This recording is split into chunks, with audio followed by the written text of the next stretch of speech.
Hello everyone, very good afternoon. कैसे हैं भाई आप सारे लोग? तो जल्दी से आ जाओ क्लास में और एक बार सारे बच्चे एक चीज़ भी क्लियर करो कि आपको मेरा ऑडियो वीडियो हर एक चीज़ विजिबल है या नहीं।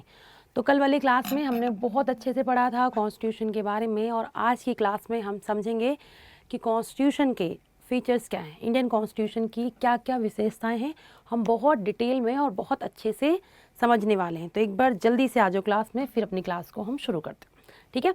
और कल भी मैंने एक दो पॉइंटों को समझाया था अपने इंडियन कॉन्स्टिट्यूशन के बारे में कि क्यों हमारा कॉन्स्टिट्यूशन सबसे स्पेशल कॉन्स्टिट्यूशन है, क्या क्या चीज़ें हैं हमारे कॉन्स्टिट्यूशन में, वो समझना भी ज़रूरी है। तो आज की क्लास में हम कंप्लीट करेंगे हर एक चीज़, हर एक पॉइंट को अच्छे से समझेंगे, ठीक है। तो सबसे पहले हम एक पॉइंट देख लेते हैं कि हमारा जो कॉन्स्टिट्यूशन है वो रिटन कॉन्स्टिट्यूशन है। सबको पता है दो तरह के कॉन्स्टिट्यूशन होते हैं, एक रिटन कॉन्स्टिट्यूशन होते हैं और एक आपके अनरिटन कॉन्स्टिट्यूशन होते हैं। एक लिखे हुए होते हैं और एक जो आपके लिखे हुए नहीं होते। तो बहुत बच्चों को लगता है ना कि जो कॉन्स्टिट्यूशन लिखे हुए हैं वो लिखित हैं और जो नहीं लिखे हैं वो मतलब जो नहीं लिखे हुए हैं वो आपके अनरिटन है। ऐसा नहीं है। मैक्सिमम पोर्शन जो होता है वो आपका लिखा हुआ होता है और वो बनता है, मेड होता है ना, कि कुछ लोगों ने मिलके कॉन्स्टिट्यूशन को बनाया है। जो अनरिटन कॉन्स्टिट्यूशन होता है वो कैसा होता है, वो डेवलप्ड होता है। पहले की पहले जो आपकी परंपरा चलती आ रही, ट्रेडिशन चलते आ रहे हैं, उनको मानता है वो, ठीक है। जो कि वाला पॉइंट मैंने कल बहुत अच्छे से समझाया था, तो आज हम इसको यहीं पे करते हैं, ठीक है। दूसरा क्या है, सबसे लंबा कॉन्स्टिट्यूशन भी हमारा कॉन्स्टिट्यूशन है, सबसे लंबा। सबसे पहले अगर हम बात करें रिटन कॉन्स्टिट्यूशन की, सबसे पहला जो कॉन्स्टिट्यूशन था रिटन, वो किसका था? वो यूएसए का था। आप में से कोई बच्चे बताएगा कि यूएसए का कॉन्स्टिट्यूशन कब बना था, ठीक है।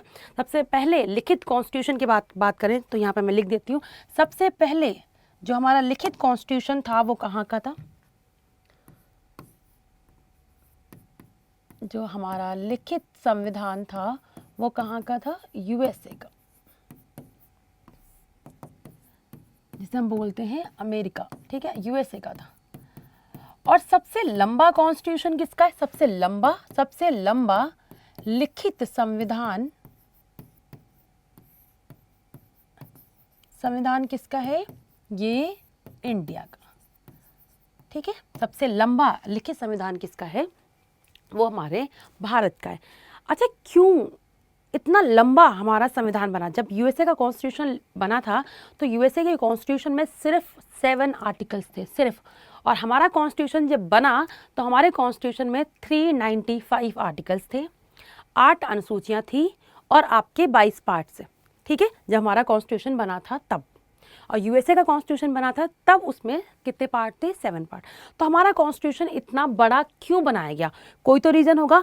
तो हमारे देश में आपको पता है हमारे देश में अलग अलग धर्म के लोग रहते हैं, अलग अलग रिलीजन को मानने वाले लोग रहते हैं, अलग अलग कस्टम्स को मानते हैं, अलग अलग तरीके की डाइवर्सिटी हमारे इंडिया में। तो सबको ध्यान में रख के कोई छूट ना जाए, है ना, कोई ऐसा ना हो जिसके राइट्स की बात ना की गई हो। तो अगर हम इतने बड़े देश में जहाँ पे इतनी डाइवर्सिटी है सबकी बात करेंगे संविधान में, तो संविधान तो बड़ा हो ही जाएगा ना। इसलिए हमारा कॉन्स्टिट्यूशन जो है वो स्पेशल भी है और बड़ा है, क्योंकि यहाँ पे हर एक धर्म की बात की जाती है, हर एक के कस्टम्स की बात की जाती है, हर एक स्क्रिप्ट की बात की जाती, चाहे वो माइनॉरिटीज़ का हो चाहे वो मेजॉरिटी का हो, ठीक है। समझ आ गया? तो हमारा कॉन्स्टिट्यूशन लंबा क्यों है ये समझ आया, क्योंकि हमारे देश में बहुत ज़्यादा डाइवर्सिटी थी, ठीक है। उसको मद्देनज़र रखते हुए हमारे जो फाउंडिंग मेंबर थे उन्होंने हर किसी के राइट्स को ध्यान में रखकर बनाया है। तो हमारा कॉन्स्टिट्यूशन जो था वो लंबा हो गया। अब कुछ पॉइंट्स देख लेते हैं हमारे कॉन्स्टिट्यूशन में, जहाँ पे हम बात करते हैं। और हमारे कॉन्स्टिट्यूशन में हर एक चीज़ को मेंशन करने की कोशिश की गई है, चाहे पार्लियामेंट हो, उसके अंदर लोकसभा हो, राज्यसभा हो, जुडिशरी हो, कॉन्स्टिट्यूशनल बॉडी हो, हर एक चीज़ संविधान में लिखी गई हैं। तो इसलिए हमारा कॉन्स्टिट्यूशन जो है वो बहुत ज़्यादा लंबा हो गया है। समझ आए? ये देखो, यूएसए के कॉन्स्टिट्यूशन के बारे में हमने बात की। अगर हम बात करते हैं ब्रिटेन के कॉन्स्टिट्यूशन में, तो वहाँ पे पता है कि ब्रिटेन का जो कॉन्स्टिट्यूशन है वो लिखा हुआ कॉन्स्टिट्यूशन नहीं है। वहाँ पे ट्रेडिशंस के हिसाब से आज भी चीज़ें होती हैं। 1215 का मैग्ना कार्टा जो है आपका ब्रिटेन का, आज भी उसमें जो भी लॉज दिए हैं उसके हिसाब से वहाँ पे अभी भी कानून बनाए जाते हैं, ठीक है। समझ आए? तो हमने यहाँ पे देखो लिख लिया, सबसे लंबा कॉन्स्टिट्यूशन जो है वो हमारा है। भारतीय संविधान विश्व का सबसे लंबा लिखित संविधान है, ठीक है। वैसे मैं समझा भी दिया। इसमें हमारे सारे जितने भी देश के नागरिक हैं सबके राइट्स के बारे में बात की गई है, ठीक है। वो हमारे फंडामेंटल राइट्स हों, डीपीएसपी हो, ठीक है। चुनाव कैसे होंगी वो तक लिखा हुआ है, ठीक है। न्यायपालिका कैसे काम करेगी वो भी है। सेंटर और राज्य के बीच में कैसे संबंध होंगे वो भी हमारे कॉन्स्टिट्यूशन में है। पंचायतें किस तरीके से काम करेंगी वो भी हमारे कॉन्स्टिट्यूशन में है। तो इसलिए हमारा कॉन्स्टिट्यूशन जो है वो आपका लंबा कॉन्स्टिट्यूशन है। क्लियर हो गया, समझ आ गया, क्लियर हुआ या नहीं बताओ, समझ आया। देखो जैसे कि हम देखिए जब हमारा कॉन्स्टिट्यूशन बना था उस टाइम पे हमारे कॉन्स्टिट्यूशन में 395 अनुच्छेद थे, 22 भाग थे और आपकी 8 अनुसूचियाँ थी। वर्तमान में देखो आपकी 25 पार्ट्स हो चुके हैं और 12 आपकी अनुसूचियाँ हुई हैं, उसमें भी कुछ चीज़ें जो हैं वो आपकी ऐड हुई हैं। 4 अनुसूचियाँ कौन कौन सी ऐड हुई हैं ये बताना आप। हम देखेंगे कि 4 अनुसूचियाँ कौन सी ऐड हुई तो हम पढ़ेंगे इस चैप्टर को, और 25 पार्ट्स है ना, समझ आया। चलो ये हमारे आज के टोटल क्या हो गए पार्ट। देखो आप पढ़ते तो हम अभी भी हैं कि हमारे भाग कितने हैं, 12 हैं, सॉरी भाग कितने हैं, 22 हैं। बट आप देखो जो जो भाग ऐड हुए ना, चाहे वो 9A हो या 9B हो, 14A हो, 14B हो, ठीक है, उन सब के बारे में बात करते हैं। तो उन सबको देखते हुए हम कहते हैं कि हमारे टोटल पार्ट्स कितने हो गए हैं, 25, और 7th जो हमारा पार्ट था वो हमारा रिमूव भी हुआ है। तो पहला पॉइंट समझ आ गया कि हमारा कॉन्स्टिट्यूशन दुनिया का सबसे लंबा कॉन्स्टिट्यूशन है और वो क्यों है, समझ आ गया। अब आते हैं हम दूसरे पॉइंट पे। कहते हैं जो हमारा कॉन्स्टिट्यूशन है वो अलग अलग जगह से लिया गया है ना। मोर देन 40 to 45 या 50% से ज़्यादा जो कॉन्स्टिट्यूशन लिया गया है वो 1935 के एक्ट से लिया गया है, और बहुत अलग अलग कंट्रीज से हमारे कॉन्स्टिट्यूशन को लिया गया है, चाहे यूएसए हो, कनाडा हो, यूके हो, जर्मनी हो, जापान हो। तो हमारा कॉन्स्टिट्यूशन अलग अलग जगह से लिया गया है ना। तो वही पॉइंट यहाँ पे लिखा है कि भारतीय संविधान कई देशों के संविधानों की अच्छी विशेषताओं को अपनाया है उसने। जैसे कि यूएसए में क्या था, यूएसए में सबसे पहले क्या आया, बिल ऑफ राइट, क्या आया, बिल ऑफ राइट, ठीक है। यहाँ पे लोगों के राइट के बारे में बात की गई।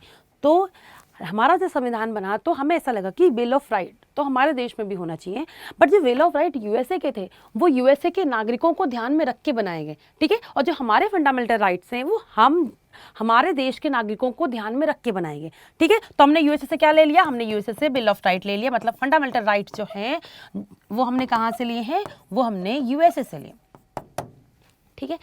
यूएसए में प्रेसिडेंट पे इम्पीचमेंट लगता है ना, क्योंकि यूएसए जो है वहाँ पे पार्लियामेंट्री फॉर्म ऑफ गवर्नमेंट नहीं है, वहाँ पे प्रेसिडेंटल फॉर्म ऑफ गवर्नमेंट है। वहाँ पे जो पावर होती है, रियल पावर, वो किसके हाथ में, वहाँ यूएसए के राष्ट्रपति के हाथ में। बट इंडिया में क्या है, इंडिया में जो रियल पावर है वो किसके हाथ में है, प्राइम मिनिस्टर के हाथ में, ठीक है। और जो प्रेसिडेंट होते हैं वो सिर्फ और सिर्फ नाम मात्र के ही हेड होते हैं।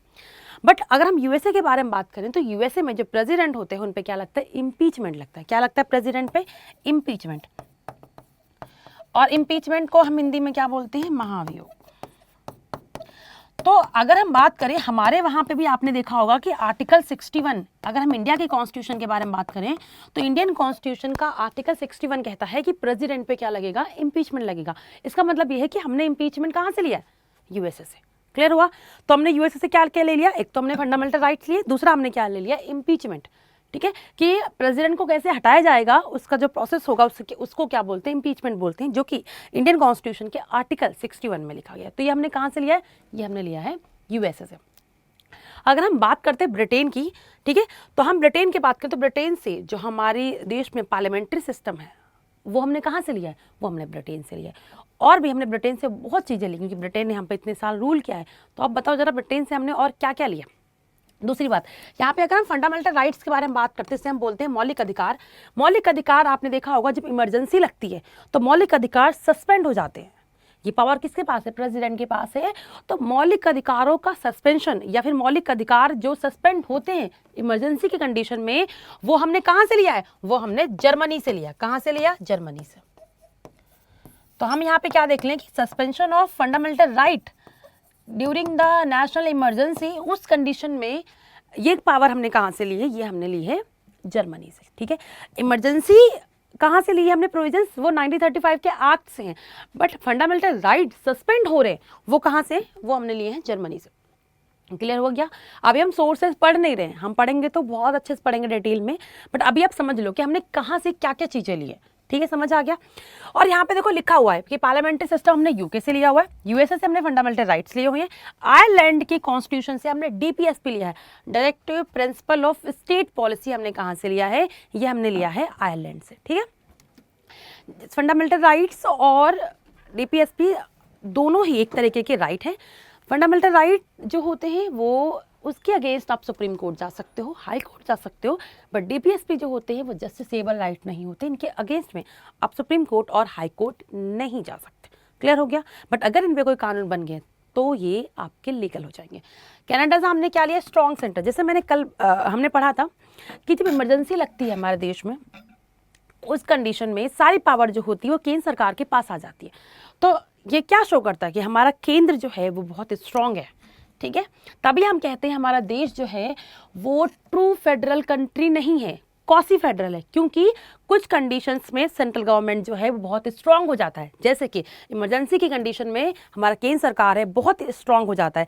जैसे जो एक रेजिडुअल पावर होती है वो केंद्र सरकार के पास है कि अगर कोई भी चीज़ सेंट्रल लिस्ट में नहीं है, स्टेट लिस्ट में नहीं है, या कंकरेंट लिस्ट में नहीं है, केंद्र सूची में नहीं है, राज्य सूची में नहीं है, समवर्ती सूची में नहीं है, तो उस पर कानून बनाने का जो अधिकार होता है वो सिर्फ और सिर्फ केंद्र सरकार के पास होता है। ठीक है, तो हमारा जो स्ट्रॉन्ग सेंटर है ये हमने कहाँ से लिया है, क्या हमें अपने सेंटर को स्ट्रॉन्ग बनाना, वो हमने कनाडा से लिया। समझ आ गया, कहाँ से लिया हमने, कनाडा से लिया। क्लियर होगी। अब देखो जर्मनी से हमने क्या लिया है कि जो हमारे मौलिक अधिकार सस्पेंड होते हैं ड्यूरिंग द नेशनल इमरजेंसी, वो हमने कहाँ से लिया है, जर्मनी से। जापान से देख लो हमने क्या लिया है, जैसे हम बोलते हैं ना कि लॉ एस्टैब्लिश बाय, लॉ जो होते हैं वो एस्टैब्लिश किए जाते हैं, वो हमने कहाँ से लिया, वो हमने ले लिया जर्मनी से। ठीक है, प्रोसीजर एस्टैब्लिश बाय लॉ वो हमने कहाँ से लिया है, वो आपका हमने जापान से लिया। सॉरी, जब कहाँ से लिया हमने, जापान से। अमेंडमेंट करने की अमेंडमेंट हमें किस तरीके से करना है, कैसे नहीं करना है, जैसे आर्टिकल 368 में हम अमेंडमेंट के बारे में बात करते हैं, संशोधन के बारे में बात करते हैं, वो हमने कहाँ से लिया है, वो हमने साउथ अफ्रीका के कॉन्स्टिट्यूशन से लिया। रशिया से हमने क्या लिया, फंडामेंटल ड्यूटीज़ हमने कहाँ से ली है, रशिया से ली है, कि हमारे पास राइट तो बहुत हो गए, अब ड्यूटीज़ की बारी है कि हमारे नागरिकों के भी कुछ कर्तव्य हैं, वो हमने कहाँ से लिए हैं, वो हमने रशिया से लिए। समझ आ गया। तो ये जो जो अच्छी चीज़ें अलग अलग कॉन्स्टिट्यूशन में दिखी, हमें लगा कि वो हमारे वहाँ होनी चाहिए, तो हमने वहाँ से ले ली। क्लियर हो गया, समझ आ गया। तो ये हमारे कॉन्स्टिट्यूशन की क्या है विशेषता। तो अभी तक हमने 2 पॉइंट पढ़ लिए।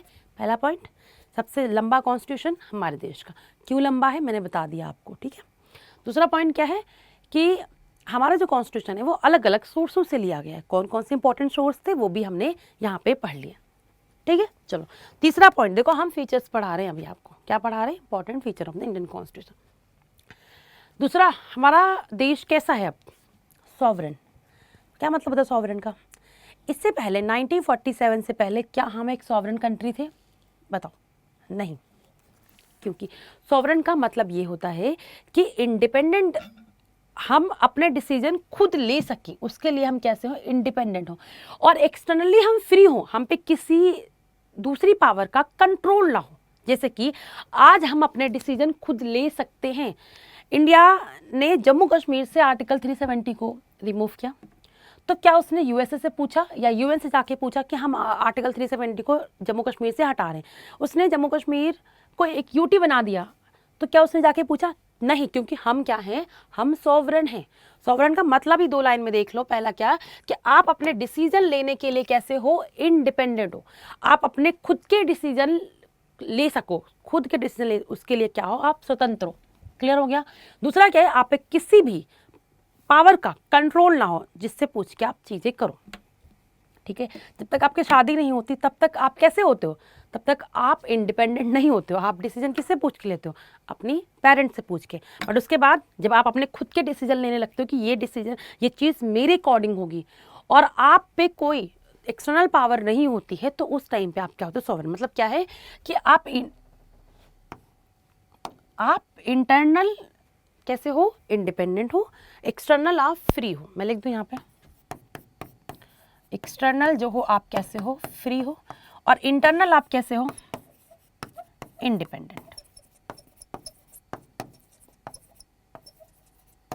ठीक है, आप अपने खुद के डिसीजन खुद ले सकते हो, और आप पे किसी भी पावर का कंट्रोल नहीं, तो आप कैसे हो? सॉवरन। तो इंडिया क्या है? इंडिया एक सॉवरन कंट्री, क्योंकि हमें अब कोई दूसरी कंट्री कंट्रोल नहीं कर रही है, हम उसके हिसाब से डिसीजन नहीं ले रहे हैं। और तीसरा, हम हमारे इंडिया के अंदर जो भी डिसीजन है वो हमारी सरकार डिसीजन ले सकती है, हमारी पार्लियामेंट डिसीजन ले सकती है, उसमें किसी भी देश का कोई भी रोल नहीं है।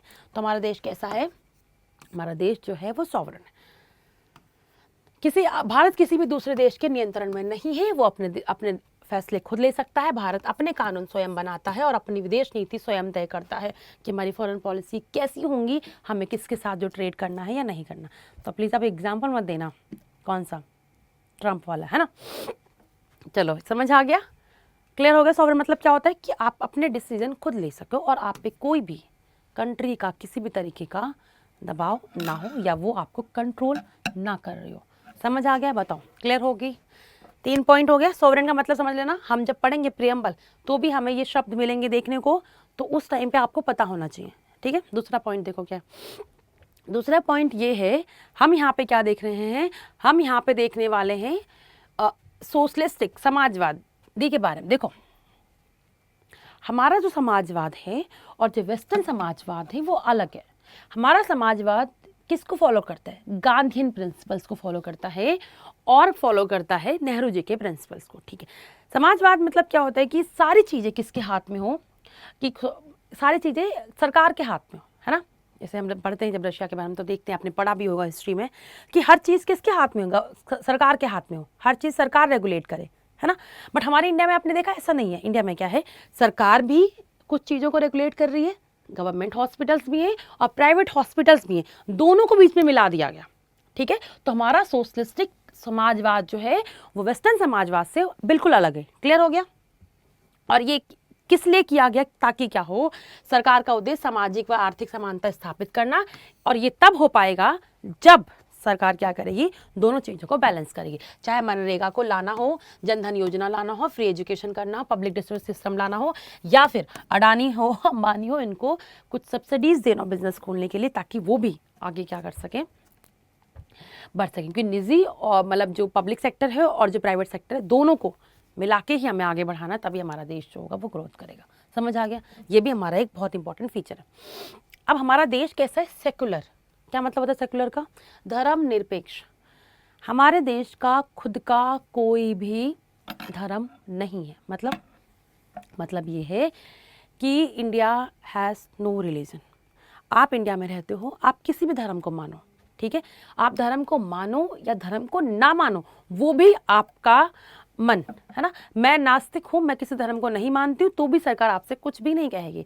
आप आस्तिक हो, आप किसी भी धर्म को मानो, एक साथ 4 धर्म ही मान लो, तो भी सरकार आपसे कुछ नहीं करेगी। बट एक चीज़ हमेशा याद रखना, आप अपने धर्म को मानो, बट आपके धर्म मानने की वजह से किसी और का धर्म हर्ट नहीं होना चाहिए, और या पब्लिक ऑर्डर डिस्टर्ब नहीं होना चाहिए। ऐसा नहीं कि आप, सरकार ने बोल दिया, सरकार का खुद का कोई धर्म नहीं है, आप पूजा पाठ करो, कोई प्रॉब्लम नहीं है। ये नहीं कि रोड पे बैठ के आपने पूजा पाठ करनी शुरू कर दी, है ना, वो चीज़ अलाउ नहीं है। तो इंडिया का खुद का कोई धर्म नहीं है। जैसे कि पाकिस्तान कैसा है? पाकिस्तान इस्लामिक कंट्री, उसने इस्लाम को माना है, बट इंडिया में सारे धर्म एक बराबर हैं, ठीक है। इंडिया में ये देखो, क्रिश्चियन हो गया, हिंदू, मुस्लिम, सिख, ईसाई सब आपस में मिलकर रहते हैं, क्योंकि हमारे देश का खुद का कोई भी धर्म नहीं है। भारत का कोई राज धर्म नहीं है। सभी धर्मों का सम्मान दिया जाता है, चाहे वो कोई भी रिलीजन हो, ठीक है। और यहाँ पे दिवाली, ईद, क्रिसमस, सब सारे त्यौहार मनाए जाते हैं। सभी धर्मों को समान संरक्षण मिलता है। कोई धर्म ये नहीं कह सकता कि हमें कम मिल रहा है, किसी को ज़्यादा।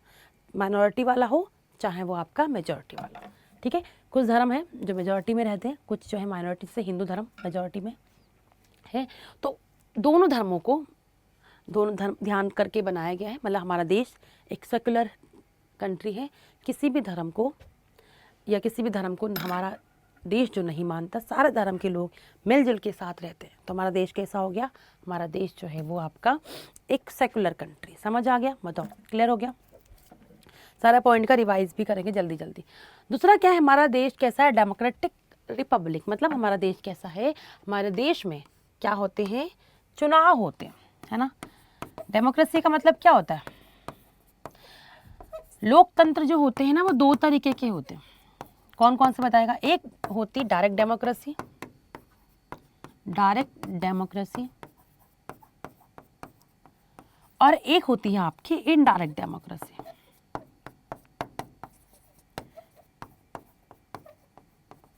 एक कैसी हो गई, एक हो गई आपकी डायरेक्ट डेमोक्रेसी, इसे हम बोलते हैं प्रत्यक्ष लोकतंत्र।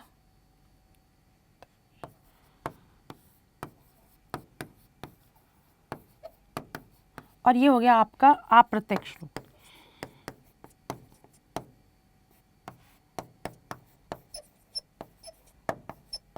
ठीक है, समझ आ गया। अब देखो डायरेक्ट डेमोक्रेसी और इनडायरेक्ट डेमोक्रेसी में अंदर क्या होता है ये भी हम समझ लेते हैं। डायरेक्ट डेमोक्रेसी में होता है जहां पब्लिक डायरेक्ट इन्वॉल्व होती है डिसीजन मेकिंग में, ठीक है, और ये वहां पॉसिबल हो सकता है जहां पे पॉपुलेशन जो होती है वो क्या हो, कम हो, जनसंख्या कैसी हो, जनसंख्या जो है वो कैसी हो, वो कम हो। तो डायरेक्ट डेमोक्रेसी में पब्लिक डायरेक्ट इन्वॉल्व होती है, ठीक है, डिसीजन लेने में सरकार के। और इनडायरेक्ट डेमोक्रेसी में पॉपुलेशन जो होती है वो बहुत ज़्यादा होती है, और ज़्यादा अगर पॉपुलेशन होगी तो देखो अगर मान लो सरकार कोई डिसीजन लेके आती है, बिल लेके आती है, सरकार ने पूछ लिया पब्लिक से, 130 करोड़ से ज़्यादा पॉपुलेशन रहती है इंडिया में, तो अगर सबका डिसीजन माना जाएगा, सब पब्लिक की बात मानी जाएगी, तो कभी कोई बिल पास ही नहीं हो पाएगा। तो जहाँ पॉपुलेशन बहुत ज़्यादा होती है वहाँ पे ये पॉसिबल नहीं कि हर एक इंडिविजुअल्स का जो डिसीजन होता है वो माना जा सके। तो यहाँ पे क्या होता है, यहाँ पे एक चीज़ आती है, यहाँ पे बोला एक काम करते हैं हम, रिप्रेजेंटेटिव सरकार के बारे में बात करते हैं। तो यहाँ पे क्या आता है, एक टर्म यूज़ किया जाता है, उसका नाम होता है रिप्रेजेंटेटिव गवर्नमेंट।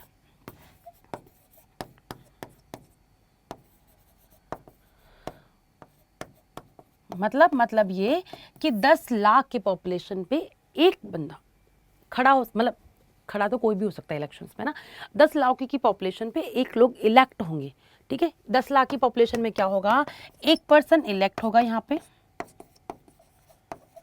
इस पर्सन को इलेक्ट किसने किया है, पब्लिक ने किया। किसने किया, 10 लाख में से एक पर्सन को इलेक्ट किसने किया, पब्लिक ने किया।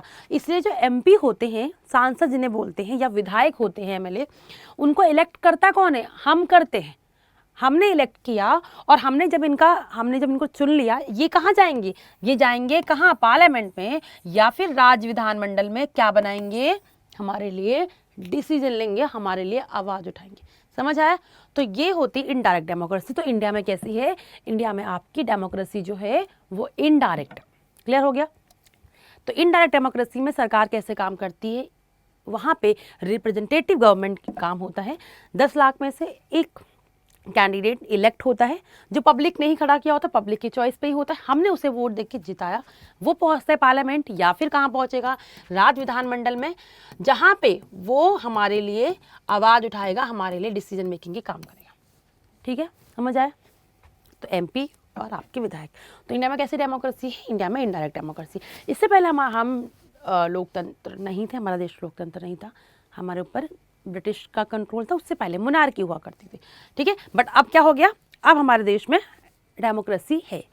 डेमोक्रेसी का एक रूल ये भी होता है कि इलेक्शन जो है वो टाइमली होनी चाहिए। ऐसा नहीं एक पर्सन जो है वो इलेक्शन जीत गए और 15 से 20 साल तक हमारे देश में इलेक्शन ही ना हो, तो किस बात की डेमोक्रेसी। तो डेमोक्रेसी सिक्योर करती है कि इलेक्शन जो होते हैं वो हर 5 साल में होने चाहिए। तो हमारे वहाँ आप देखो इंडिया में क्या होता है, जो इलेक्शन होते हैं वो हर 5 साल में होते हैं, चाहे वो लोकसभा के इलेक्शन हो, चाहे वो राज्यों के इलेक्शन हो, या फिर पंचायतों के इलेक्शन हो, सबके इलेक्शन जो होते हैं वो आपके 5 साल में होते हैं, चाहे प्रेसिडेंट को हो चाहे वाइस प्रेसिडेंट का हो। ठीक है, समझ आए।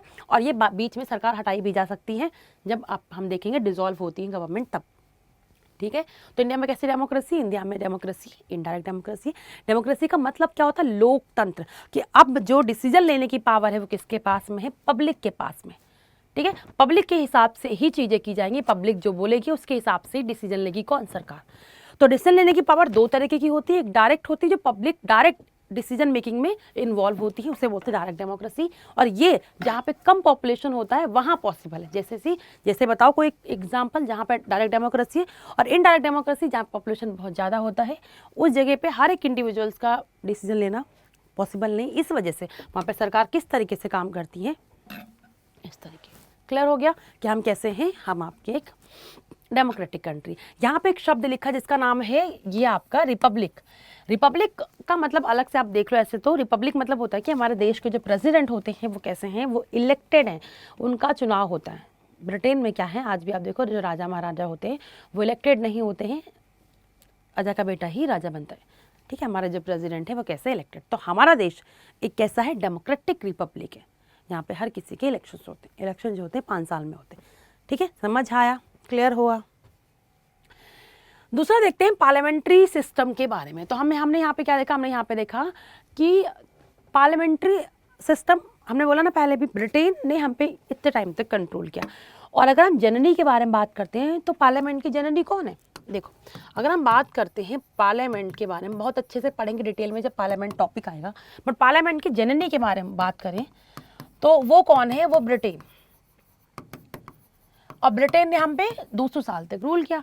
तो हम जानते थे कि पार्लियामेंट्री सिस्टम किस तरीके से वर्क करता है। ठीक है, अगर हम यहाँ पे थोड़ा नोट कर लो, अलग से मैं समझा, 2 तरीके के सिस्टम होते हैं। एक होता है parliamentary system, parliamentary form of system, form of government. एक होता है प्रेसिडेंटल,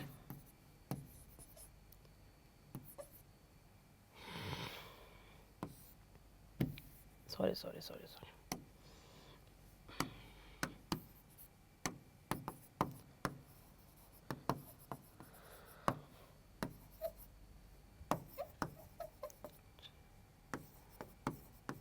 अब देखो, 2 तरीके के सिस्टम होते हैं। यहाँ पे क्या होता है, यहाँ पे 2 हेड होते हैं। यहाँ पे क्या होता है, यहाँ पे 2 हेड होते हैं। मतलब रियल पावर जो होती है वो किसी और के हाथ में होती है, और नॉमिनल पावर जो होती है वो किसी और के हाथ में। मतलब ये आप इंडिया में देख लो, रियल पावर किसके हाथ में, प्राइम मिनिस्टर के हाथ में हो, और नॉमिनल पावर किसके हाथ में है, हमारे देश के प्रेसिडेंट के हाथ में। किसके हाथ में, हमारे देश के प्रेसिडेंट के हाथ में। क्लियर हो गया। यहाँ देखो, जो प्रेसिडेंटल फॉर्म ऑफ गवर्नमेंट होती है, यहाँ पे रियल और नॉमिनल पावर्स किसके हाथ में होती है, प्रेसिडेंट के हाथ। मतलब यहाँ पे जो प्रेसिडेंट होता है वो क्या होता है, उसके पास ही क्या होती है, रियल पावर होती है। तो 2 तरीके के सिस्टम थे। यूएसए में क्या है, यूएसए में प्रेसिडेंटल फॉर्म ऑफ गवर्नमेंट, ठीक है, और ब्रिटेन में क्या था, पार्लियामेंट, है ना। अब इंडिया जब नया नया आज़ाद हुआ तो इंडिया को समझना था कि हमें कौन सी फॉर्म ऑफ गवर्नमेंट लानी है हमारे देश में। हम पार्लियामेंट्री सिस्टम से अवेयर थे, उसी तरीके से काम कर रहे थे, क्योंकि ब्रिटेन हम पे रूल कर रहा था। तो हम जानते थे पार्लियामेंट्री सिस्टम किस तरीके से काम करता है, इसलिए हमने किसको अडॉप्ट किया है, पार्लियामेंट्री सिस्टम को, ना कि प्रेसिडेंटल सिस्टम को। समझ आ गया।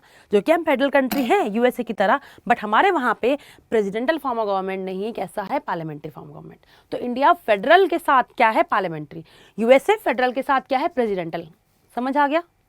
India federal with parliamentary government, USA federal with presidential government.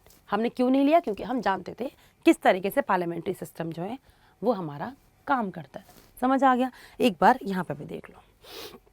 तो हमें पता है रियल, हमने कहा प्राइम मिनिस्टर के हाथ में जो रियल पावर होती है वो प्राइम मिनिस्टर के पास में होती है, और काउंसिल ऑफ मिनिस्टर बनाई जाएगी किसके लिए, प्रेसिडेंट की हेल्प करने के लिए। और उस काउंसिल ऑफ मिनिस्टर का हेड कौन होगा, वो हमारे देश के प्रधानमंत्री होंगे। क्लियर हो गया। अगर लोकसभा बहुमत खो देती है तो उसे इस्तीफा भी देना पड़ता है। मैंने कहा ना, जब मेजोरिटी में नहीं होगी तो वो हट जाएगी। देखो, हमारे नागरिक हैं, ये कौन है, सिटीजन, हमारे देश के नागरिक। इन्होंने क्या किया, इन्होंने इलेक्ट किया किसको इलेक्ट किया, हमारे देश के एमपी को, एमएलए को। मैं यहाँ पे किसको, एमपी और एमएलए को। समझ आता है। एमपी मतलब member of parliament, member of parliament, और ये क्या हो जाएंगे, member of legislative assembly. MLA को हिंदी में क्या बोलते हैं, विधायक। क्या बोलते हैं एमएलए को हिंदी में, विधायक। ठीक है। और एमपी को क्या बोलते हैं, सांसद। इनको किसने बनाया, इनको हमने बनाया। ठीक है। ये कहाँ पहुंचे, तो इनको क्या बोलते हैं, इनको बोलते हैं लेजिस्लेचर। ये क्या करते हैं, ये हमारे लिए कानून बनाते हैं। तो कानून बनाने का काम किसका होता है, ये कानून बनाने का काम होता है लेजिस्लेचर का। ये हमारे लिए क्या बनाते हैं, रूल मेक, हमारे लिए कानून बनाते। क्लियर हुआ। ये हमारे लिए क्या बनाते हैं, ये हमारे लिए कानून बनाते। हमने इन्हें इलेक्ट करके भेज दिया, फिर ये क्या बनाते हैं, ये बनाते हैं एग्जीक्यूटिव को। ये किसको बनाते हैं, ये बनाते हैं एग्जीक्यूटिव को। समझ आ गया। कौन होते हैं एग्जीक्यूटिव, मिनिस्टर्स। ठीक है। जो काउंसिल आप देखिए, कैबिनेट मिनिस्टर्स होते हैं, और जो भी मिनिस्टर्स होते हैं वो किस में आते हैं, वो एग्जीक्यूटिव में आते हैं। जैसे कि हमारे देश के प्रधानमंत्री कौन आते हैं, एग्जीक्यूटिव में आते हैं। ठीक है। तो हमने किसको बना दिया, हमने बनाया इनको, इन्होंने किसको सेलेक्ट किया, इसको। तो जरूर थोड़ी ना कि हमारे देश का प्रधानमंत्री आप भी बन सकते हो, आपकी एज होनी चाहिए, कितनी एज होनी चाहिए। मेरी एज अगर 25 साल की है तो मैं देश की प्रधानमंत्री बन सकती हूँ।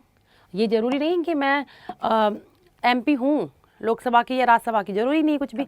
बट 6 महीने के अंदर अंदर मुझे, मान लो BJP ने बना दिया देश का प्रधानमंत्री और मैं बन गई, उसके 6 महीने के अंदर अंदर मुझे किसी भी हाउस से मेंबरशिप लेनी है, राज्यसभा के मेंबरशिप लेके रह जाओ कि 6 महीने का टाइम मिल जा रहा है, इसलिए मैंने बोला। तो जो ये होते हैं ना MP और MLA, मैंने दोनों यहाँ पे लिख दिया। इनको किसने बनाया, इसको हमने बनाया, हमने वोट देके बनाया। ये क्या बनाते हैं, ये बनाते हैं एग्जीक्यूटिव। ठीक है, समझ आ गया। तो पार्लियामेंट्री सिस्टम हमारी किस तरीके से काम करती है वो आप यहाँ पे देख लो। और ये चीज़ हम जानते थे, इसलिए हमने क्या लिया है, इसलिए हमने पार्लियामेंट्री सिस्टम को बनाया। समझ आया? बताओ जल्दी से, चीज़ें क्लियर हो गई?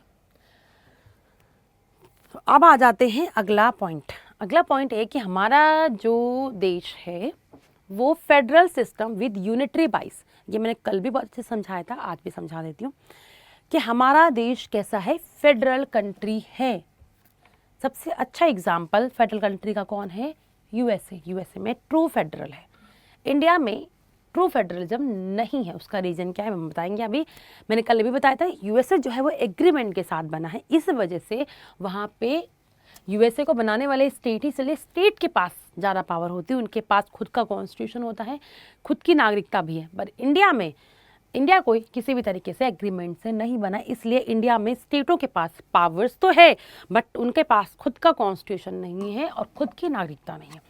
तो इस वजह से हम देखते हैं कि हमारा कॉन्स्टिट्यूशन जो है फेडरल तो है बट यूनिटरी के भी कुछ हम देखते हैं करेक्टरिस्टिक्स पे। समझ आया? तो हमने पहले आप समझ लो, हम एक लाइन समझते हैं, फेडरल सिस्टम क्या होता है और यूनिटरी सिस्टम क्या होता है, जल्दी से समझ लेते हैं। देखो फेडरल सिस्टम का ये बहुत अच्छा एग्जाम मैंने बनाया हुआ, देख लो। यहाँ पे क्या होता है, यहाँ पे आप देखो नेशनल गवर्नमेंट मतलब केंद्र सरकार और राज्य सरकार देखो बैलेंस में है। कम से कम 2 लेवल ऑफ गवर्नमेंट होनी चाहिए। फेडरल का मतलब यही होता है कम से कम 2 लेवल ऑफ गवर्नमेंट होनी ही चाहिए। ठीक है, तो देखो ये दोनों के पास समान पावर है। यूएसए का एग्जाम्पल, यूएसए सेम ऐसे है, नेशनल गवर्नमेंट के पास जो पावर है स्टेट गवर्नमेंट के पास पावर है। तो ये तो हो गया फेडरल। तो कभी पूछा जाए फेडरल का मतलब क्या होता है, फेडरल गवर्नमेंट का मतलब यही होता है कि पावर का विकेंद्रीकरण करना। पावर कम से कम 2 लेवल्स में होनी चाहिए और केंद्र सरकार और राज्य सरकारों के बीच पावर्स का क्या हो, डिवीजन हो। क्लियर हो गया? तो ये हो गया फेडरल। यूनिटरी का मतलब क्या होता है, मैं यहाँ पे लिख देती हूँ। यूनिटरी का मतलब होता है कि सारी पावर जो हो वो किसी एक के हाथ, मतलब किसके पास हो, वो सारी पावर जो हो वो सिर्फ और सिर्फ नेशनल लेवल पे हो, केंद्र सरकार के पास। इसे बोलते हैं नेशनल लेवल पे। मतलब यहाँ पे आपने देखा पावर कैसी है, डिसेंट्रलाइज है। यहाँ पे पावर कैसी है, सेंट्रलाइज है, केंद्रीकृत है। यहाँ पे पावर कैसे, विकेंद्रीकरण। फेडरल का मतलब क्या है, जो पावर्स होंगी वो आपकी विकेंद्रीकृत होंगी, मतलब कम से कम 2 लेवल ऑफ गवर्नमेंट में पावर बराबर होंगी। यूनिटरी का मतलब सारी पावर जो होंगी वो नेशनल लेवल पे केंद्र सरकार के पास होंगी। समझ आए? दोनों मतलब हमने समझ लिए इनका। इंडिया कैसी है, इंडिया क्वासी फेडरल है। तभी तो बोलते हैं, केसीवीआर ने क्या बोला था, इंडिया कैसी है, इंडिया जो है वो क्वासी फेडरल, मतलब कंप्लीट फेडरल भी नहीं है। और क्योंकि कुछ फीचर हमने किसके लिए, यूनिटरी गवर्नमेंट के। समझ आए? क्योंकि यहाँ पे हमने देखा, तो हमने क्या किया है, इंडिया तो हमारी कैसी हो गई, इंडिया में फेडरल सिस्टम तो है बट यूनिटरी बाइस। जैसे कि हमने क्या लिया, हमारे देश में जो है सिंगल सिटीजनशिप है। ये किसके होते हैं, ये कैरेक्टरिस्टिक्स है यूनिटरी की, पहला पॉइंट। दूसरा बात, हमारे वहां पे डुअल कॉन्स्टिट्यूशन नहीं, सिंगल कॉन्स्टिट्यूशन भी है। ये हमने कहाँ से लिए हैं, ये हमने इनसे लिए हुए, यूनिटरी से। ठीक है, यूएसए में डबल कॉन्स्टिट्यूशन है और डबल नागरिकता भी है। समझ आ गया? और यूनिटरी बेस में ये, और तीसरा पॉइंट ये भी देख लो कि जब भी इमरजेंसी की कंडीशंस आती हैं, केंद्र सरकार जो होती है वो ज़्यादा मजबूत हो जाती है। ठीक है, यहाँ पे मैंने लिख भी दिया है, राष्ट्रीय आपातकाल के दौरान केंद्र राज्यों पे अधिक नियंत्रण रखता है। ठीक है, इसलिए हमारा यूनिटरी बेस। तो मैंने तीनों पॉइंट को यहाँ पे समझा दिया है। भारत में केंद्र और राज्यों के बीच शक्तियों का विभाजन है, लेकिन आपातकाल के केंद्र में केंद्र जो होता है वो अधिक शक्तिशाली हो जाता है। ये क्या शो करता है कि हम कैसे हैं, हम यूनिटरी बेस को, यूनिटरी बाइस है। दूसरा क्या हो गया, हमारे देश में सिंगल नागरिकता है और हमारे देश में सिंगल कॉन्स्टिट्यूशन है। समझ आ गया। जो कि फेडरल में क्या होता है, कॉन्स्टिट्यूशन भी डबल होते हैं, स्टेट का अपना खुद का कॉन्स्टिट्यूशन होता है और वहाँ पे डबल नागरिकता। तो फेडरल गवर्नमेंट में क्या होता है, ये देखो फेडरल गवर्नमेंट के बारे में बात करते हैं, मैं यहाँ पे लिख देती हूँ। यहाँ पे देखो होता क्या है, यहाँ पे आपकी डबल सिटीजनशिप होती है। दूसरा यहाँ पे क्या होता है, दूसरा यहाँ पे देख लो पॉइंट, दूसरा ये होता है यहाँ पे डुअल डबल कॉन्स्टिट्यूशन भी होता है। ठीक है, यूनिटरी में ऐसा नहीं होता है, इस वजह से हम यहाँ पे ये भी पॉइंट लिख देते हैं। यूनिटरी में क्या होता है, सिंगल सिटीजनशिप होती है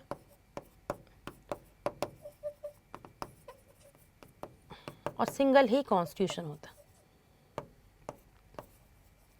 और यहाँ पे किसी भी तरीके के बारे में बात, सब कुछ केंद्र सरकार के हाथ में है, तो इनके पास सारी पावर्स होती हैं। और हमारे इंडिया में ये चीज, दोनों चीज़ें तो हमने ली ही हैं, साथ में इमरजेंसी की कंडीशन में राज्य सरकार, केंद्र सरकार के पास बहुत ज़्यादा पावर्स जो है वो आ जाती है। समझ आ गया, क्लियर हो गया? बताओ पहले, हमने अभी तक 8 पॉइंट पढ़े हैं, इनमें से किसी को कोई डाउट हो तो मुझसे पूछो। समझ आया? ये समझना बहुत ज़रूरी है, फेडरल का मतलब क्या होता है और यूनिटरी का मतलब क्या होता है। समझ आ गया कि फेडरल मतलब ये याद रखना कि पावर्स केंद्र सरकार राज्य सरकार के पास बराबर है। इसकी वजह से वहाँ पे डबल कॉन्स्टिट्यूशन होता है, केंद्र सरकार के पास का खुद का कॉन्स्टिट्यूशन है और राज्यों के पास खुद का कॉन्स्टिट्यूशन है। फॉर एग्जाम्पल यूएसए, वहाँ पे डबल नागरिकता भी होती है, यूएसए की अलग नागरिकता मिलेंगी और जिस स्टेट में आप रहते हो उसकी अलग नागरिकता होंगी, क्योंकि यहाँ पे दोनों गवर्नमेंट को सेम पावर दी है। यूनिटरी मतलब होती है सारी पावर केंद्र सरकार के हाथ में होती है, सब कुछ उनके पास में होता है, राज्यों को किसी भी तरीके की कोई भी पावर नहीं दी जाती। ठीक है, तो इसलिए वहाँ पे सिंगल सिटीजनशिप होती है, आपको सिर्फ एक देश की मतलब देश की नागरिकता मिलेगी, जैसे ब्रिटेन में, और वहाँ पे एक ही कॉन्स्टिट्यूशन होता है पूरे देश के लिए। समझ आ गया? हमारा इंडिया में आपने देखा, हमारे इंडिया में देखा कि हमारे वहाँ पे सिंगल सिटीजनशिप है, एकल नागरिकता है, बस एक ही कॉन्स्टिट्यूशन। इसका मतलब हमने ये 2 पॉइंट कहाँ से ले लिए, यूनिटरी से। साथ में केंद्र सरकार को थोड़ा मजबूत रखा, जब इमरजेंसी लगती है तो उस इमरजेंसी कंडीशन में सारी पावर केंद्र सरकार के पास आ जाती है, इसलिए हम फेडरल तो हैं, साथ में हमने कुछ फीचर्स यूनिटरी से भी लिए हुए हैं। समझ आया ये वाला पॉइंट अच्छे से? हाँ, फंडामेंटल तो बहुत इंपॉर्टेंट है हमारे लिए, है ना, हमारे बेसिक राइट्स। देखो पॉलिटी इसलिए भी नहीं पढ़नी चाहिए कि हमारे एग्जाम में आई, पॉलिटी इसलिए पढ़नी चाहिए कि आपको आपके अधिकार पता चलते हैं कि हमारे पास कौन कौन से राइट है। ठीक है, हर इंसान को पता होना चाहिए कि उसके पास कौन कौन से अधिकार हैं, उसके पास उसकी कौन कौन सी ड्यूटीज़ हैं। ठीक है, तो फंडामेंटल राइट्स एक बेसिक राइट्स होते हैं जो हर एक इंडिविजुअल्स को दिए गए हैं, जो उनके ग्रोथ के लिए बहुत इंपॉर्टेंट है। ये बहुत इंपॉर्टेंट टॉपिक से हम बहुत अच्छे से पढ़ेंगे, पर आप मुझे ज़रूर बताना कमेंट सेक्शन में टोटल फंडामेंटल राइट्स कितने हैं और कौन सा एक फंडामेंटल राइट था जिसे हटा दिया गया था 44th कॉन्स्टिट्यूशनल अमेंडमेंट एक्ट में। ठीक है, समझ आया? जिसे बोलते हैं राइट टू प्रॉपर्टी एक्ट। तो ये चीज़ आप मुझे बताना, फंडामेंटल राइट्स को हम पढ़ते हैं, मैं और आगे फीचर्स को कंप्लीट करते हैं। दूसरा आ गया हमारा DPSP, directive principle of the state policy. ठीक है, ये भी एक तरीके के अधिकार होते हैं।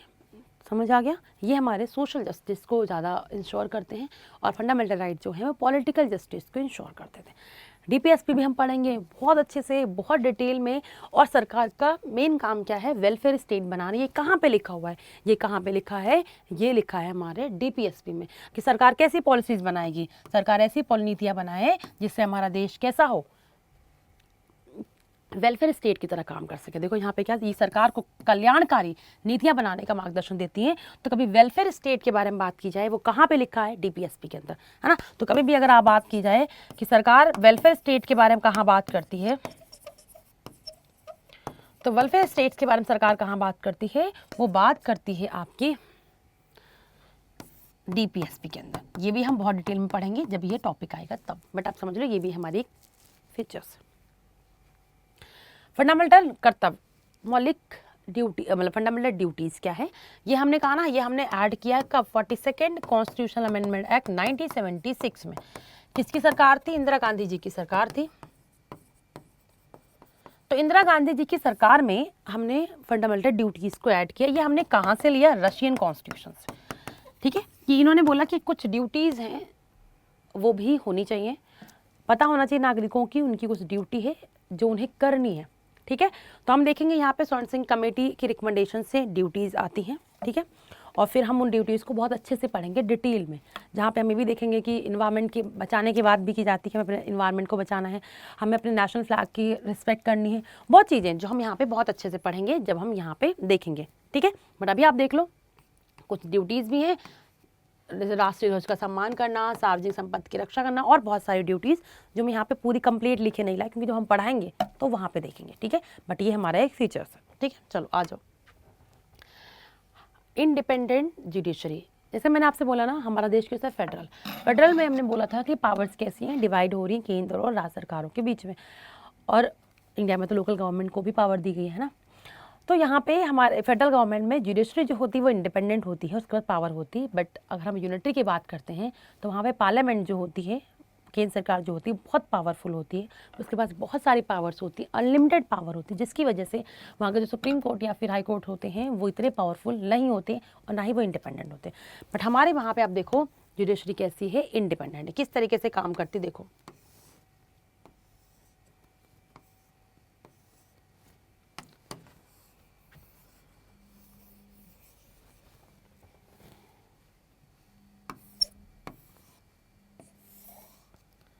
यहाँ पे सुप्रीम कोर्ट आता है, यहाँ पे हाई कोर्ट, यहाँ पे सबऑर्डिनेट कोर्ट।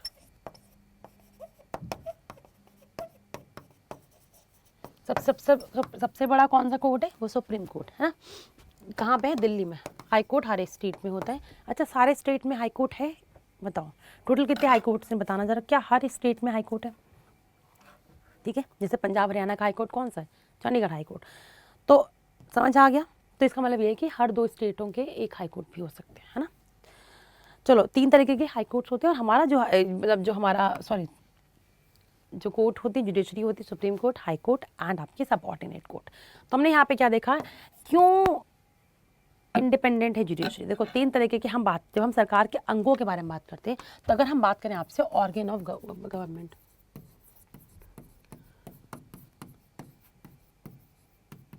सरकार के अंग के बारे में अगर हम बात करें तो हमें पता चलेगा कि 3 सरकार के अंग होते हैं। कौन कौन से बताएगा कोई? इसे हम बोलते हैं विधायिका, ठीक है। एक होता है एग्जीक्यूटिव, जिसे हम क्या बोलते हैं, कार्यपालिका, ठीक है। और एक होती है आपकी जुडिशरी, जिसे हम क्या बोलते हैं, इसे हम बोलते हैं न्यायपालिका, जिसे हम क्या बोलते हैं, जिसे हम बोलते हैं न्यायपालिका। अब देखो विधायिका का काम क्या होता है, इनका काम होता है रूल बनाना, मतलब कानून बनाना। काम क्या होता है, इनका काम होता है कानून बनाना, ठीक है। इनका काम क्या होता है, उसी कानून को इम्प्लीमेंट करना। इनका काम होता है उसी कानून को क्या कराना, इम्प्लीमेंट कराना। और इनका काम क्या होता है, चेक एंड बैलेंस करना। क्या करना, चेक एंड बैलेंस करना, कि जांच, मतलब ऐसा कोई भी कानून ना बना दे पार्लियामेंट जिससे हमारे कॉन्स्टिट्यूशन का जो बेसिक स्ट्रक्चर है वो नष्ट हो जाए, ठीक है। तो ये क्या काम करती है, चेक एंड बैलेंस का काम करती है। न्याय का काम तो करती है, साथ में ऐसा कोई सा भी कानून ना बनाए पार्लियामेंट या विधायिका जो हमारे देश के कॉन्स्टिट्यूशन में, जो फाउंडिंग मेंबर थे बनाने के टाइम पे जो बना के गए हैं, उसका जो है वो नष्ट हो। तभी बताती नहीं, कोई भी ऐसा कानून आता तो क्या बोलती है कि कानून ये है जो बेसिक स्ट्रक्चर का वायलेशन कर रहा है, तो उसी के टाइम नल एंड वॉइड कर देता है कॉन्स्टिट्यूशन, है ना। समझ आया। तो काम किसका होता है, ये काम होता है न्यायपालिका का। तो ये हैं आपके 3 अंग, किसके, फर्स्ट सेकंड, ये होते हैं गवर्नमेंट के 3 ऑर्गन। तो इसका इंडिपेंडेंट होना बहुत जरूरी, क्या होना जरूरी है, इसका इंडिपेंडेंट या स्वतंत्र होना बहुत जरूरी है, क्योंकि ये स्वतंत्र नहीं होगी तो क्या नहीं कर पाएगी, तो ये डिसीजन नहीं ले पाएगी, ठीक है। ना ही सरकार को कुछ कह पाएगी, सरकार अगर कोई लॉ बना देगी। तो इसलिए इसका इंडिपेंडेंट होना बहुत जरूरी है। हमारे वहाँ पे सुप्रीम कोर्ट कैसी है और हाई कोर्ट कैसी है, वो इंडिपेंडेंट है। समझ आ गया, ठीक है। न्यायपालिका स्वतंत्र है और संविधान की रक्षा करती है, ठीक है। जुडिशरी इंडिपेंडेंट है और प्रोटेक्ट द कॉन्स्टिट्यूशन। तो कहते हैं गार्जियन ऑफ द कॉन्स्टिट्यूशन कौन है, सुप्रीम कोर्ट, है ना। हमारे फंडामेंटल राइट्स की कोई वैल्यू नहीं है अगर सुप्रीम कोर्ट और हाई कोर्ट ना हो, है ना। आर्टिकल 32 और आर्टिकल 2 to 6 ना हो तो हमारे फंडामेंटल राइट्स का कोई मतलब है नहीं। तो हमारे कॉन्स्टिट्यूशन को बचाती भी है। यदि कोई कानून संविधान के विरुद्ध हो तो सर्वोच्च न्यायालय उसे असंवैधानिक घोषित कर देता है। तभी मैंने कहा कि अगर कोई भी ऐसा लॉ जो कॉन्स्टिट्यूशन के अगेंस्ट होगा तो उसे क्या कर देगी, नल एंड वॉइड कर देगी। ठीक है, तभी हम बात करते हैं केशवानंद भारती केस का। यहीं पे लिख लो। फॉर एग्जाम्पल आपने देखा कि क्या देखा था, केशवानंदा भारती केस कब आया बताओ। चलो ये तो मैं आपसे पूछ लूँ, केशवानंद भारती केस कब आया। इस केस में क्या बोला, आपको जो करना है वो सब करो बट बेसिक स्ट्रक्चर का ध्यान में रख के करो, है ना। ये इसका वॉयलेशन नहीं होना चाहिए। आपको जो मन चाहे वो अमेंडमेंट करो, इसको ध्यान में रख के अमेंडमेंट करो। ठीक है, तो अगर आपने इसको ध्यान में रख के कोई भी अमेंडमेंट कर दिया या फिर कोई भी रूल्स बना दिए तो सुप्रीम कोर्ट उसे क्या कर देगी, उसे बोल देगी कि ये क्या है, ये आपका अनकॉन्स्टिट्यूशनल है और इसे नल एंड वॉइड कर देगी। समझ आ गया। आप देखो अगला पॉइंट क्या है। अभी मैंने बता दिया हमारे देश में सिंगल नागरिकता है। ठीक है, हमने क्या बोला, भारत में केवल एक ही नागरिकता होती है। India has only single citizenship. Uttar Pradesh का नागरिक होने पे भी आप भारतीय नागरिक हो, उत्तर प्रदेश की आपको अलग से नागरिकता नहीं मिलेगी। समझ आ गया। तो हम कैसे हैं, हम सिंगल नागरिकता। ये पॉइंट मैं पहले भी समझा चुकी हूँ। दूसरा देखो, दूसरा ये है, इससे पहले हमने कहा हम डेमोक्रेटिक कंट्री हैं, तो मैंने बोला 5 साल में चुनाव होंगे और इलेक्शन वोट कौन देगा, हम वोट देंगे तभी तो इलेक्शंस होंगी, तभी तो चुने जाएंगे। तो इसलिए यहाँ पे बोला गया कि हर नागरिक को वोट देने का अधिकार है। एक उसके लिए एक एज है कि 18 साल से अगर आप ऊपर हो तो आप क्या कर सकते हो, वोट दे सकते हो। पहले ऐसा नहीं था, पहले कुछ एलाइड वर्ग के जो लोग होते थे उन्हीं को वोट देने का अधिकार है, बट ऐसा अब नहीं है। हमारे वहाँ पे क्या है, यूनिवर्सल एडल्ट फ्रेंचाइज का मतलब होता है कि हर एक व्यक्ति को वोट देने का अधिकार है जो 18 साल कंप्लीट कर चुका है। ठीक है, इससे पहले एज जो थी वो 21 साल थी। कौन सा अमेंडमेंट था जिसमें 18 साल बोला गया, वो अमेंडमेंट था 61st कॉन्स्टिट्यूशनल अमेंडमेंट एक्ट जो था, उसमें वो एज क्या कर दी गई, पहले एज 21 वर्ष हुआ करती थी, उसको घटा के इन्होंने क्या कर दिया, उसको घटा के इन्होंने 18 वर्ष कर दिया। आज के टाइम पे अगर आप 18 साल के हैं तो आप वोट कर सकते हैं।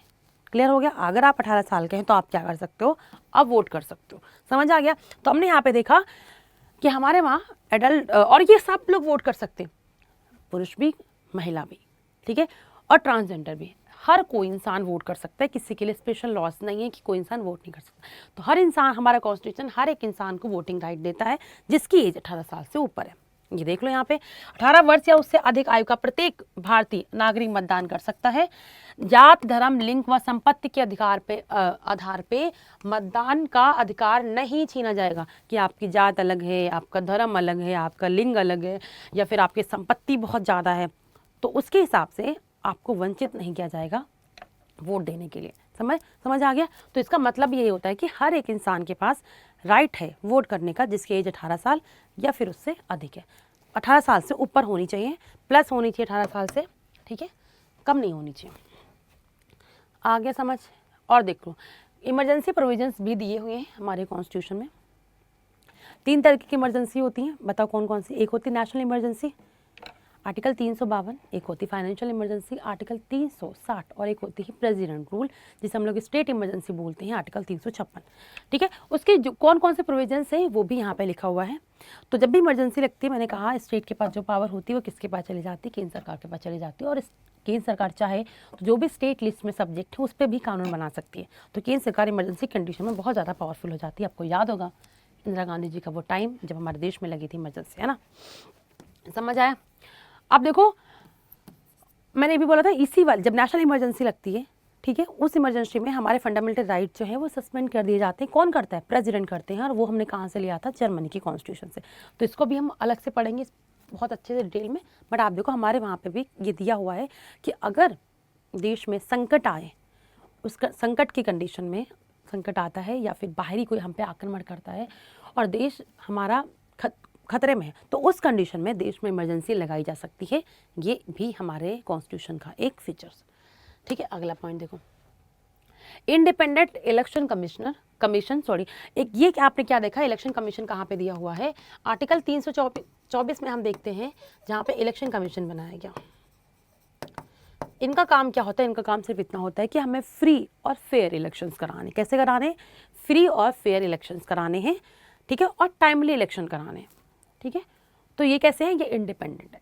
अगर ये इंडिपेंडेंट नहीं होंगे तो फ्री इलेक्शंस भी नहीं हो पाएंगे, टाइमली इलेक्शन भी नहीं हो पाएंगे, तो और ना ही फेयर इलेक्शन हो पाएंगे। तो इनका काम क्या है? इनका काम ये है कि free, fair and timely elections करानी। ये 3 काम किसके होते हैं? इलेक्शन कमीशन ऑफ इंडिया के।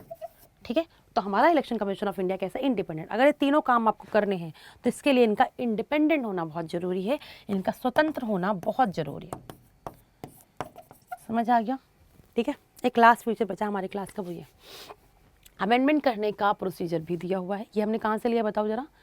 यूएसए, सॉरी, साउथ अफ्रीका के कॉन्स्टिट्यूशन से। कहाँ से लिया? साउथ अफ्रीका के कॉन्स्टिट्यूशन।